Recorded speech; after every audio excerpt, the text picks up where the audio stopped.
Hey there, I'm Pete Townsend, and this is Money Never Sleeps. We look inside the minds of entrepreneurs and at the crossover of startups, enterprise, finance, technology, and life as we know it. This episode of Money Never Sleeps is sponsored by Philip Lee, one of Ireland's fastest growing corporate law firms and expert advisors at the heart of the Dublin and London startup, fintech, and crypto communities. Isaac Kato, who leads the Filecoin Techstars Accelerator program in Seattle, joins me on this episode, originally recorded as part of the Techstars Web3 Convo series of fireside chats in partnership with the Launchpool Web3 Techstars Accelerator program in Ireland. In this chat, Isaac and I riff on the differences and similarities between Web2 and Web3 startups, specifically on ideas the Lego blocks of Web3, defending your turf, incentivizing your users, keeping your community close, building your team, fundraising strategies, and the Gaelic sport of hurling. All right here on Money Never Sleeps. Awesome. Great. Well, welcome everybody. Pete, I am here in your old stomping grounds of Boston. I love it. I have to say Can you disclose your exact location, Isaac? I am in the Hilton Garden Inn in Brookline, which is a new hotel. But we lived here for many years ourselves, and I really miss it. When I come out here, I forget how much I really like living here. It's way sunnier here than Seattle, which I love. Seattle's my home. I live in Bellevue, Washington, which is a suburb of Seattle, but it's way sunnier here. And where are you today? Yeah, I know you live in a great. Yeah, I'm in Dublin. Been here 15 years, and there is actually, and I think I shared this with you before, Isaac, but they're on the west coast of Ireland in Galway. There is a monument, and the slant on the top of the monument, if you were to follow that all the way through the earth, you'll end up in Seattle. Yes, as you have mentioned. Well, yes. So we are going to take the cohort of companies that we end up working with out to Galway on a road trip, and we're going to show them that rock. And we're going to show them things a little bit more exciting than the rock as well. I want you to take them to a curling match. Oh, hurling. Hurling, Yeah, hurling. Hurling yeah. match, which is one of the craziest sports imaginable. If you have not had the pleasure of seeing a match, like if you want to see real violence, go watch hurling. Although actually, I was talking to an Irish friend of mine. He said actually you're less likely to get hurt doing that than a lot of other sort of contact sports, because I guess I don't know why, but it just, anytime people are running around with like cudgels and fast flying balls, it's sort of like, it's like lacrosse, only with like heavier, bigger sticks, it feels to me. Yeah, and no pads and no soft net to catch it with. It's amazing seeing how fast that game goes. It's absolutely crazy. That's pretty bad. That's pretty crazy. I mean, bad as in like badass. That's pretty cool. Okay, totally. What do you think? Should we get this party started? Yeah, why don't we get going?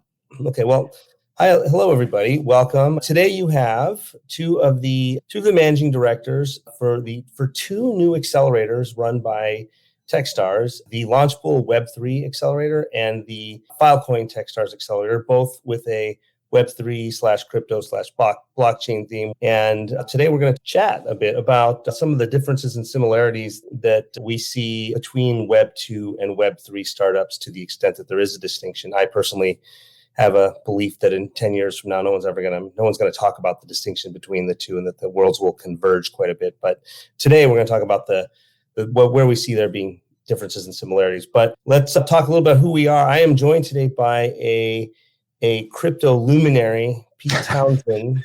And Pete, tell us about yourself. Who is Pete Townsend? Yeah, Pete Townsend is a 5-year advisor, mentor, investor, whatever you want to call it, ecosystem maximalist, as my buddy Shane McQuillan likes to say, within fintech and digital assets. I'm based in Dublin. Been here 15 years, originally from Boston, as we were talking about. And I lead the Launchpool Web3 Techstars Accelerator program that's kicking off in April of 2022, and have a real love for everything in the Web3 space that kind of all came together for me pretty quickly over the last few months since I've joined Techstars. But that's me. Awesome. Thanks, Pete. It is great to have you as a colleague. I must say, I've already learned a ton from you, and I look forward to learning more from you. My name is Isaac Kato. I'm the managing director of our new Filecoin Techstars Accelerator, as well as one of the older programs in the Techstars network, which is our Techstars Seattle program, which is now in its 13th year. I am a serial entrepreneur, so I've started 2 companies. I've run 3 of them, and I've had 3 good exits. So I got definitely hit by the lucky stick there. I was also a venture capitalist for about 10 years. So it's a while back now, but most recently with General Catalyst Partners, who some of you may know, and I've been a longtime angel investor. My own exposure to the crazy world of crypto goes back to actually 2013 when I brought the Bitcoin miners to my green data center in Iceland, and they loved the product, and we grew really, really fast that year. We grew about 500% that year because it was such a good fit for such a good product market fit for Bitcoin miners. So I had the pleasure of bringing the Bitcoin miners into Iceland, watching a lot of them then implode in the subsequent downwash of the volatility of Bitcoin, but it turned me on to the space, and it's been fascinating to watch its evolution ever since then. So that's me. So again, what Pete and I are going to chat about now is just some, I'll call them casual observations on what we see as both the similarities and the differences between, call it Web2 or conventional startups and Web3 and crypto startups. And, I mean, it's, a lot of this is frankly sheer conjecture because it's such a rapidly changing world. But if nothing else, we are highly adaptable people, and that's kind of the fun of this game. So, Pete, why don't we start with a topic that I know you've thought a lot about? Tell us about composability. I've been trying to think hard about what the analogs from the pre-Web3 world were to crypto. I mean, you had open source software; it's a bit sort of composable, but I couldn't come up with a good example of things that were anywhere near the kind of depth of composability that Web3 offers. But anyway, Pete, what are your thoughts on composability? I just couldn't think. Yeah, of it fairly new, like at least. Well, Isaac, I've shared this with you before. Before I joined Techstars, I watched a virtual event that you did with 3 other folks in this space, and people were talking about compounding, community, creativity, right? And these 4 C's, and composability being one of them. I just think about Lego blocks, right? And that I think of, in the room behind me over there, my kids' playroom, right? We've got a massive Lego table, and one of the kids can build a small creation, leave it there, and then one of the other kids comes and builds on top of it, right? And they end up with something better, hopefully, than what the first kid started with. That to me is kind of how I think about a lot of Web3, in that, but you need to know the good Legos from the bad Legos, the good ideas from the bad ideas, because the last thing you want to do is try to, force a Lego into a cinder block. It's just not going to work. If you think about some of the old school ideas around composability, fine, it's Lego blocks, but it's saying that someone else has built something, and there's a project out there, a protocol that would be helpful for me if I leverage that. And it would be helpful for my users and my network and my developer base if I were to plug into that and to feature that. Okay. So if you wanted to do that, 50 years ago, you'd have to do some type of M&A, right? Or a joint venture at the very least. In Web 2, I was thinking about this, that, in the best scenario, you're going to end up with an API. So in the last, 5, 6, 7 years, where people said, listen, great piece of kit out there that I want to make available to my customer base. Let's see if we can just API into that. So, classic example of Uber APIing into Google Maps, right? And leveraging that for, their whole user experience. At worst, in Web2 composability, it's a massive integration project, right? And some of those, depending upon the nature of the organizations, can take, months to get that stood up and running. In Web3, it is, like I said, it's public Lego blocks. And if you wanted to combine these types of things before some of these Web3 type tools were available, you'd have a hard time doing that. That's kind of how I'm thinking about it. Yeah, one of the things that I've been wrestling with, and I certainly don't think I have a clear answer, is this notion of how do you think about defensibility in this case? If everything is a public Lego block, as you say, historically, investors would always ask, what's your competitive advantage? How is what you're doing defensible? And I just don't know if defensibility matters here. Should it matter? And in some cases, can it even be built? Let's say you build something awesome and there's an initial surge of interest around it, but then someone says, okay, well, I'm going to take that, but I'm going to add another thing to the Swiss Army knife that makes it even better.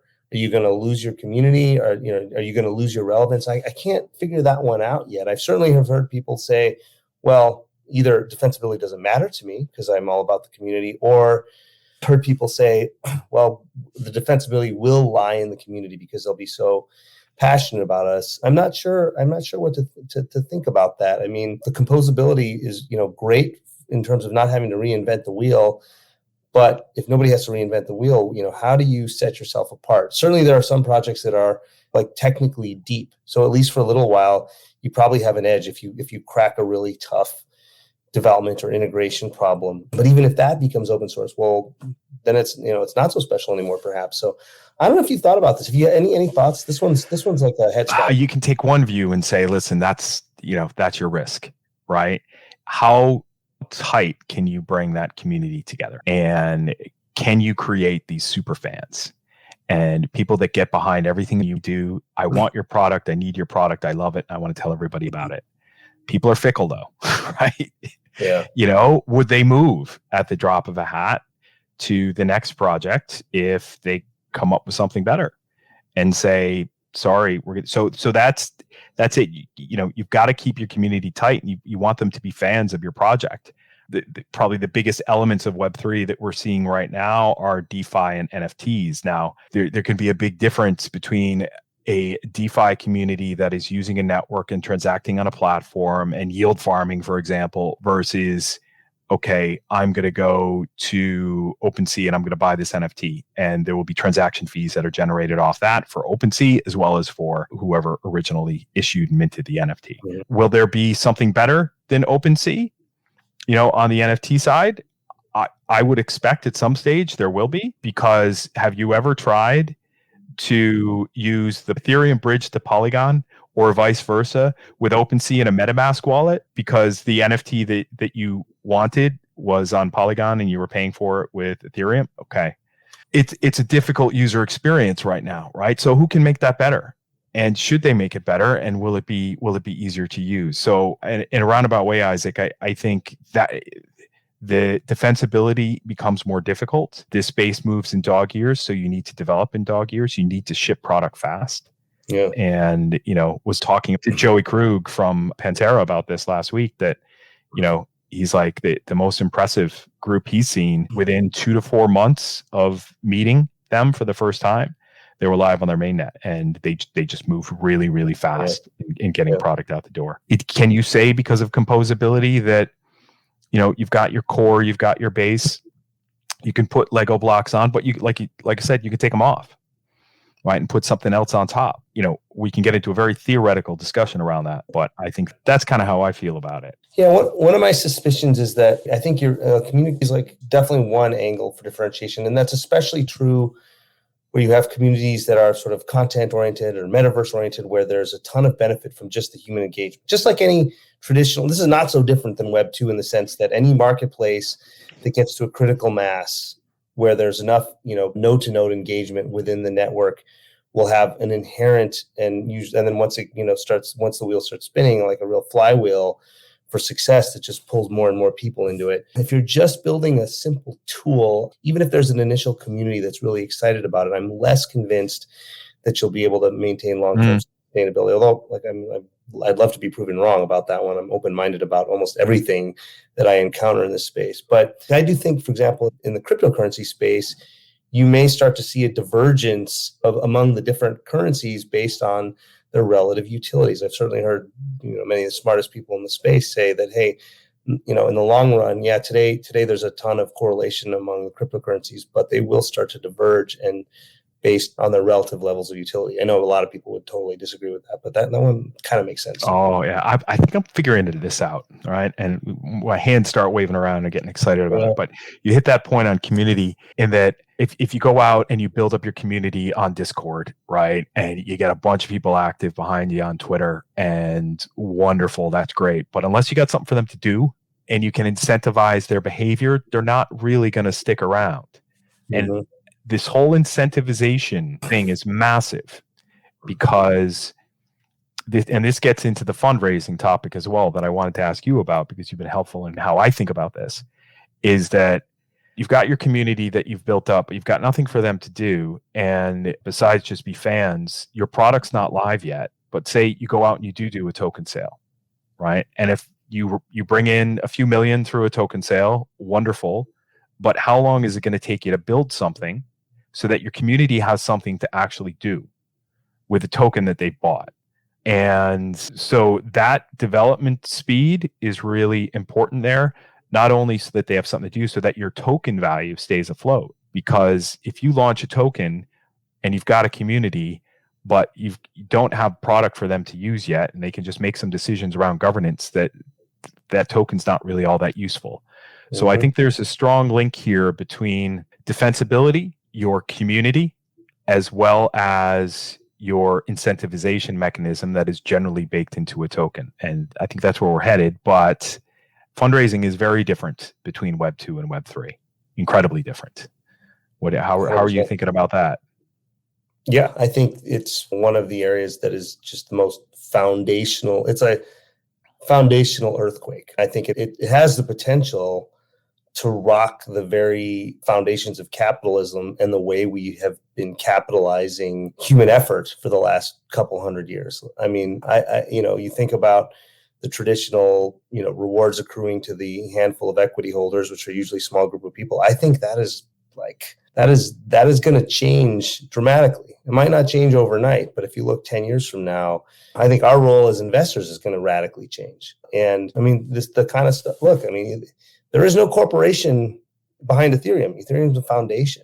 But look how valuable it is. And I think that's something that every investor has got to start to come to grips with, because it all wraps up in the community. It all wraps up in new incentives. And look, I think for a long time, there's going to be mixing and matching of conventional fundraising. And there are some companies that absolutely should go raise a traditional pre-seed or seed or even Series A round before they do a token issuance. There'll be other companies that can just skip the line and go straight to a token issuance and maybe never have to raise any conventional equity. I've certainly never had the experience, but I think it's kind of like delightful to have a founder tell me, I don't care about the equity. I could not care less, because the value is going to accrue to the community and the token. I'm like, that's incredible. And certainly you see the most avant-garde progressive investors in the space being willing to just invest in tokens. So it's a complete disruption to so many things. I think it's fundamentally healthier for society if it works in the long run. I think the participants of any ecosystem ought to participate more in the rewards of the hard work that they put in than they have historically. So, again, I don't think it's going to change overnight. I think there are some really strong forces working against it, but I would bet that it does happen initially on a small scale. Well, it already has. And then eventually as a meaningful percentage of how you see, let's not even call them companies, because, the company may be gone. Like there may just, in some cases, be this thing as a company. It's just a community or an association or foundation. But I think it's an amazing thing. And, it's kind of interesting when you just to quickly loop back to the community thing. A lot of the stuff that Web3 enables and tokens enable, you could have done before, but it was just harder and it was less obvious. But, you see all the interesting ways that artists and musicians can monetize their product, which is basically themselves, that just become so overtly obvious with crypto. You could have done that before. It's just that people didn't, because I think it was harder to spin up a community. And I mean, frankly, it's just, the incentive structures were a little more opaque. But, I go back to my own experience in the metaverse. I was on the board of a company called CCP Games for a dozen years. CCP is the developer and publisher of EVE Online, which is a hallowed, massively multiplayer online role-playing game. And it's been going now for, 15 years, I think. It went live in 2007, so 14 years, coming up on 15. And it is absolutely a virtual community in every sense of the world. It's absolutely the metaverse in every sense of the world. There are, always 100 to 300,000 virtual space captains who live their meaningful, or a big chunk of their meaningful lives in outer space. And when I was there, we talked for a long time about if you gave people a way to make a living playing this game, at least a third of the people would quit their day jobs the next day. And Hilmar, the CEO, and the team there have kind of started down that path. They actually, back in 2017, 18, quite, avant-garde, they started to work with Tezos on just this kind of thing. But you could have tried it before. And you kind of, people sort of did, but I think it just got way easier to see the incentives and the potential around using community to fund yourself and to fund an effort. So, I'm amazing. I'm blown away. Oh yeah, yeah. But I mean, on that point, it's like this is all super connected, right? And that you take Axie Infinity, and people were, writing about that over the summer and Yep. saying that kids can earn 3 times as much as minimum wage in the Philippines by playing Axie Infinity.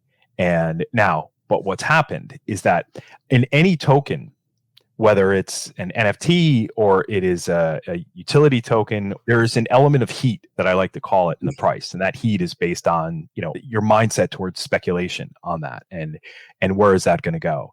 And what's happened is that, well, it's no longer as monetarily rewarding to play Axie Infinity as it was over the summer. Things have dropped because there was less heat on the token thing, and because the community became, I don't know what happened to the community. It's still there. It's still big. It's just that how people felt about the token and the ability to earn based on that has changed because new games are coming along, and the ability to then leverage that capital base for building new product is diminished a little bit if the price of your token falls, right? So keep your community primes, keep your token price value up. On the topic of composability, you want to incentivize others to build on your project, because if they're going to build on your project, they need your token. So that will keep your token price up. So there's all this crazy thinking on multiple levels that goes into this. I think compared to Web2, if you were to try to go the traditional funding route with some of these projects, you're just not going to be able to move fast enough. Right. And I think that's the problem. Like, I use the example of my buddy Matt McAllister here in Ireland, who's been building a business called Mortgage Propeller. It's a prop tech business.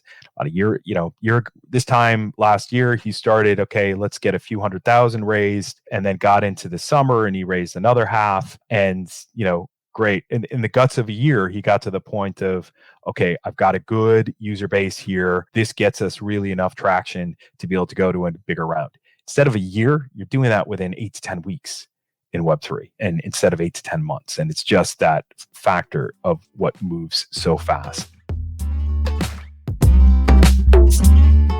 Hey everyone, this is Pete. Let me tell you about the folks at Philip Lee.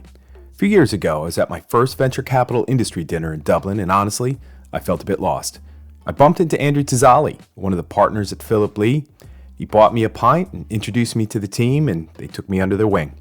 That take you under their wing approach has been what I've heard consistently from fintech and crypto startups who I know have worked with Philip Lee in Dublin and London to help them wrap the right legal framework around their business, fundraising, and regulatory needs.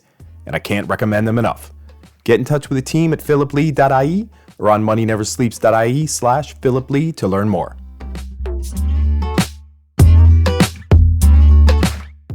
Have you seen the one I wanted to mention? Have you seen Kraus House yet? No, Kraus House is Wagbat, right? Instead of we're all going to make it, we're all going to buy a team. So this is a DAO that has been formulated to buy an NBA team. And they're so focused on community building up front, and that you initially, if you were one of the early ones in, you got issued with an NFT, 3 different versions of an NFT that looked like a basketball game ticket, right? And you were either like on the floor, courtside, or you were like mid-tier, or you were up in the nosebleeds, right? Depending upon how much you wanted to pay to buy one. I think the top ones might have gone for a couple of ETH, but it's a DAO. They're all organizing themselves around this provenance of, I was one of the early ones in, and who knows where this is going to go in order to actually buy a team. But we're seeing this DAO component of, now that is not a product, that is just an effort to buy a basketball team, just like Constitution DAO was an effort to buy the Constitution. So if you're to take that same DAO approach to raising funds for a Web3 project with a product, with an incentivization mechanism, which I already see happening, this whole idea of operating company and equity is gone. It's not there. And that founding team, it's all, okay, we're the actual research, this R&D foundation that sits behind it. So there's a lot to get your head around in that space. Absolutely. And obviously changes how you and I think about the companies that we bring into the program and those that we are then helping for life as part of our Techstars for Life mantra, right? 100%. I mean, if you're an early stage tech investor, you have got to fundamentally change your mindset about, where value gets created, to whom it accrues and all that. I want to actually, Pete, I'd love to actually get your thoughts and talk a little bit about some of the Web3 teams that you've seen. I've heard a number of founders say, when I always ask, so for me, I always think it always comes back to people. No matter what human endeavor you're doing, it always comes back to people. If you have a bunch of great A people around the table, you're probably going to build something great and your odds of success are going to be much higher. Whereas if you have a bunch of B or C people, maybe not. And I spend a lot of time as an investor, or have over the last 30 years, asking about organization and culture and how does a founding team, what kind of culture and values do they want to build? And I think it's no surprise that, I would say the vast majority of Web3 teams that I talk to want to have a flat, democratically participatory oriented management and leadership structure. And certainly some of them will say, well, we want to basically look like a DAO. Curious if you have any thoughts, like, can you manage a startup by DAO? Some things pretty clearly for sure, quite clearly for sure, but is there any boundary around that? Do people not matter anymore? And if they do we need different types of people? Obviously you have to have a different mindset about a whole bunch of different stuff, but what do you think team structure looks like in Web3 land? I think you're going to start off looking like a centralized project, but then you will become decentralized. Mm-hmm. And the Ethereum example you gave, Isaac, was perfect. Is that started out as kind of, it felt like a bit of an opco, an operating company, but then they spun off Consensus, and that was more of the commercial arm that Joe Lubin took, and they ended up with the Ethereum Foundation, and it became effectively decentralized. And you're getting to all these regulatory, box ticking exercises that are another topic for another day. But I think the team structure, for me, when we're at the very early stages where you and I are interested in this stuff, Isaac, it kind of looks like a startup team.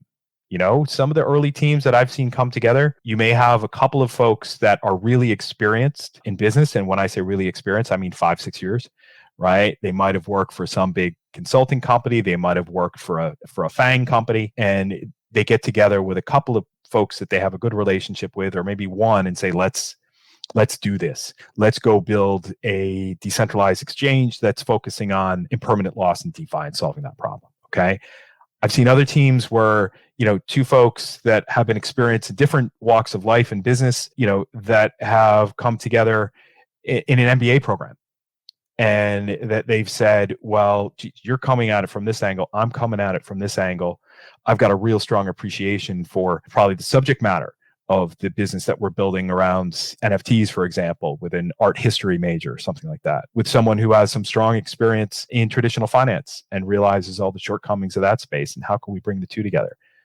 Others have been just, hey, 2 18-year-old kids, right, that have been in this space for 10 years. That would make them since age 8. Now, I was doing some basic programming at the age of 10, so it's not too much of a stretch, right? You'll see this, and where it's the two kids, and Max Kordick from Lisk was talking about this with me, and he said, the kids are going to drive this. It's the stuff we haven't even thought of yet, that we don't know about yet, and that are only really possible to build a project around if you are deep in this space. So is some of it esoteric? Yes. But can some of that be shifted into an incredibly wildly successful Web3 project? Absolutely. Yeah, look, no question. There's a heavy bias and skew towards youth and open-mindedness, right? Which I think is, that's always true for the most kind of advanced stuff. It's interesting. Web2, Web3, or otherwise, I like companies that operate with a flat, inclusive culture. And there's usually a CEO, but even the CEOs that I like to back, and certainly how I've liked to run my companies, like, they sit at the bottom of the pyramid, and they're there to support the group around them. And I think that kind of sentiment very much rings true in this space. I think from the DNA of, like, the starting DNA of a company, there's some differences. I think certainly it's got to be more developer centric than a lot of conventional startups you see these days. Like, it's gotten really easy to build a conventional Web2 company these days, but I'm not sure that that's really the case in the Web3 world. So you've got to have a strong development team. I think a need for community talent or community manager, but just like a lot of Web2 marketplace companies hire community managers early on. Like, I think that's got to be one of your first thoughts in this space, because that's fundamentally how for many of these projects at least, you wind up doing that early customer discovery and development. And by the way, we're probably not gonna have time to get to this topic, but I think doing customer discovery and development in the Web3 space is, for many people, so much easier than a lot of conventional startups, because so much of the friction is taken away and you have that additional incentive hook around the token. It's amazing. And, we haven't talked about the velocity that so many of these companies like Audius that you mentioned have achieved in a short period of time. But we are bumping up on the... We got a couple of questions in the chat there, okay? But it was a couple of people asking about tokens and about, are tokens necessary? And for the launch pool program, I'm going to answer this quickly. Isaac, you said to me a few weeks ago, Pete, how do you even know at this stage whether the company is how they're going to be raising funding?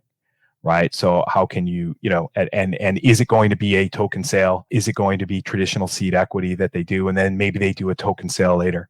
Right. And the fact is, at the earliest stages, you don't know. What we do know is, does this project have the ability to incentivize and organize users towards a certain set of behaviors and to build that onto a network where others want to develop on that network as well? In that case, a token is probably going to be a pretty good idea. So to me, it's generally, the question is more, is there a token at the center of your value proposition, and should it be there? And whether or not you actually know when and how much you're going to target to raise, that's something after the fact. Should there be a token within this business is the question. And 9 times out of 10 in the launch pool program, that answer is going to be yes. That's what we're looking for. And, in thinking about how our partner launch pool and Alphabet, how we'll be able to leverage their ecosystem and their skills the best, it's going to be for those businesses that have tokenized protocols. So just to answer that question, a couple of people said, do you need a token to get into the accelerator? It's that, there's a long answer to that, but, more often than not, 9 times out of 10, the answer is going to be yes. Yeah.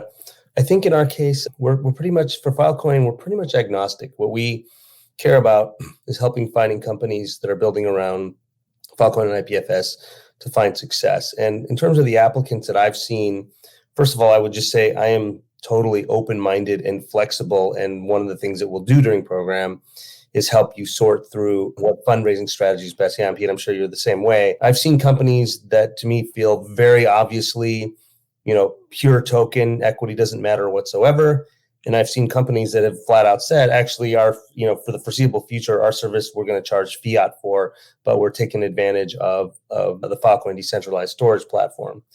It's going to run the range. And again, I doubt that there are too many companies for which the answer is black and white simple. I think it requires a ton of thought and requires thinking about how much capital you're going to need to raise to get to key milestones of building that community flywheel.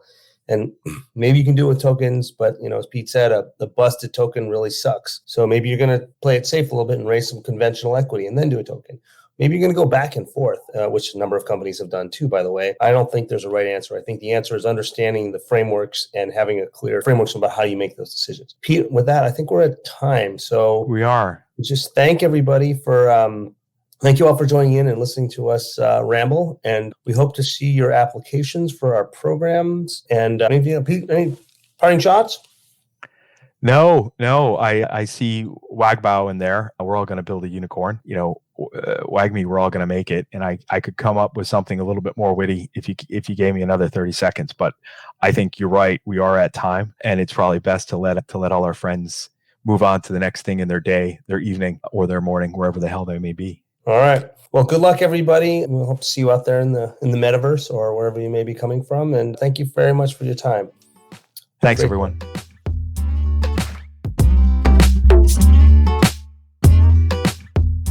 That does it for this week, folks. A big thanks to Isaac Kato for joining me for this chat. And links to learn more about Techstars are on our website at moneyneversleeps.ie, so check us out online. Also, thanks to Conan Brophy from Create Sound for mixing and editing this episode. Conan is an excellent media man to get in touch with when you're thinking about launching your own podcast. As for me, I'm an early stage startup investor and advisor focused on where fintech meets crypto and crypto meets Web3. If you'd like to talk to me about your business, drop me a line on info@moneyneversleeps.ie. Finally, till next time, thanks for listening. See ya. Money never sleeps, pal.